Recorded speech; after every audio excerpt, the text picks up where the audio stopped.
এবারের আইপিএলে ওপেনিং জুটি বদলে ফেলছে চেন্নাই সুপার কিংস সিএসকে। কোন দুজন ওপেন করবেন জানিয়ে দিয়েছেন সিএসকে অধিনায়ক ঋতুরাজ গায়কোয়াড়। গত বছর ডেভন কনওয়ে এবং রাচিন রবীন্দ্রর জন্য নিজের ওপেনিংয়ের জায়গা ছেড়ে দিয়েছিলেন ঋতুরাজ।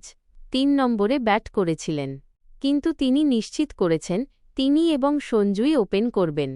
উল্লেখ্য, রবীন্দ্র জাদেজা এবং স্যাম কারেনের পরিবর্তে ট্রেড উইন্ডোতে সঞ্জুকে দলে নিয়েছে সিএসকে। ভারতের অনূর্ধ্ব-19 বিশ্বকাপ জয়ী দলের অধিনায়ক আয়ুষ মাত্রে ৩ নম্বরে নামতে পারেন। এই জায়গায় উর্ভিল পটেলের কথাও ভাবতে পারে সিএসকে। চেন্নাইয়ের মিডল অর্ডারে ৪ এবং ৫ নম্বরে যথাক্রমে ডেভল্ড ব্রেভিস এবং শিবম দুবে নামতে পারেন। ফিনিশারের ভূমিকা পালন করা তাদের জন্য চ্যালেঞ্জিং হতে পারে, কারণ সিএসকের লোয়ার মিডল অর্ডার কিছুটা অনভিজ্ঞ। তবে দলের ভরসা হিসাবে থাকছেন এমএস ধোনি। তিনি ৬ নম্বরে ব্যাট করতে পারেন। ধোনি ৬ নম্বরে নামলে প্রশান্ত বীরকে ৭ নম্বরে খেলানো হতে পারে। ২ জোরে বোলার ম্যাট হেনরি এবং স্পেন্সার জনসনের খেলা একরকম নিশ্চিত। এরপর ২ স্পিনার, বাঁহাতি রিস্ট স্পিনার নূর আহমেদ এবং লেগ স্পিনার হিসাবে থাকবেন রাহুল চাহার।